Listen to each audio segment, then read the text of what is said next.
महाराष्ट्र विधानसभा चुनाव के पहले तबादला किया गया डीजीपी रश्मि शुक्ला का। रश्मि शुक्ला को डीजीपी के पद से हटा दिया गया है और उनकी जगह पर नया डीजीपी बनाने के लिए मुख्य सचिव को चुनाव आयोग की तरफ से कहा गया है, निर्देश दिया गया। हम आपको बता दें कि चुनाव की घोषणा के बाद ही रश्मि शुक्ला को हटाने के लिए कांग्रेस ने मांग की थी, लेकिन तब chief election commissioner Rajiv Kumar ने कांग्रेस की इस मांग को ठुकरा दिया था और उसके बाद अब रश्मि शुक्ला को वहां से तबादला कर दिया गया है। चुनाव आयोग ने महाराष्ट्र के डीजीपी का ट्रांसफर कर दिया है। मुंबई पुलिस कमिश्नर विवेक फणसालकर को अभी अतिरिक्त प्रभार दिया गया है। चुनाव की घोषणा के ठीक बाद कांग्रेस ने ये मांग की थी कि रश्मि शुक्ला को हटाया जाए और उस समय जो मांग की गई थी कांग्रेस की तरफ से उसको खारिज कर दिया था मुख्य चुनाव आयुक्त ने।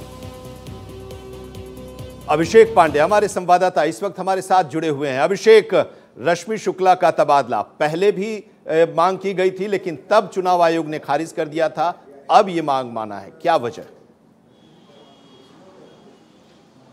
देखिए, कहीं ना कहीं इलेक्शन कमीशन के ऊपर जिस तरीके से कांग्रेस और विपक्षी दलों का दबाव बढ़ते जा रहा था, उसको देखते हुए इलेक्शन कमीशन ने फैसला किया कि अगर महाराष्ट्र के चुनाव के पहले यहाँ पर तबादला नहीं किया गया तो निश्चित तौर पर इलेक्शन कमीशन की जो पारदर्शक भूमिका है उस पर सवाल अपोजिशन खड़े करेगा, क्योंकि झारखंड में जिस तरीके से तबादला हुआ था, अब महाराष्ट्र के विपक्षी दल ये मांगने लगे थे कि चुनाव आयोग का एक जगह दूसरा न्याय, दूसरी जगह दूसरा न्याय, ऐसे कैसे हो सकता है? अगर झारखंड में डीजीपी पर आपत्ति थी तो उन्हें तबादला किया गया, तो महाराष्ट्र में ऐसा क्यों नहीं किया जा रहा है? जिसके बाद आज तत्काल प्रभाव से रश्मि शुक्ला, जिस समय वो एक वीडियो कॉन्फ्रेंसिंग में थी अधिकारियों के साथ, चुनाव आयोग के लिए जो बैठक कंडक्ट करनी थी उसके पहले वो पूरे राज्य के अलग अलग बड़े अधिकारियों के साथ बैठक कर रही थी। उसी समय उनको मैसेज मिला कि उनका तबादला, उनको फिलहाल डीजीपी पद छोड़ने के लिए तुरंत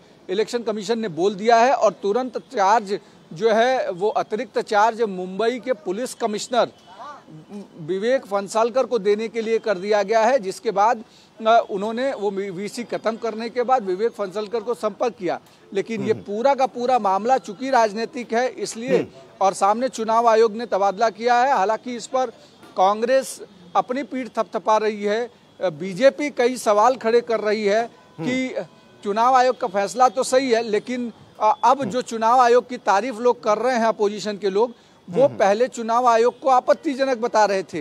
यानी जब उनके पक्ष में कोई फैसला हो तो सही है, संस्था जो संवैधानिक संस्थाएं हैं, और जो उनके पक्ष में फैसला ना हो तो उसको गलत मानते हैं। तो ये इस तरीके की दोहरी नीति को लेकर के विपक्ष पर सवाल भी खड़े कर रहे हैं। इस पर आगे भी हम चर्चा करते रहेंगे और क्या सियासी इस रूप ले रहा है इस पर भी चर्चा करेंगे। फिलहाल बहुत बहुत शुक्रिया अभिषेक हमारे साथ जुड़ने के लिए और इस बारे में विस्तार से बताने के लिए।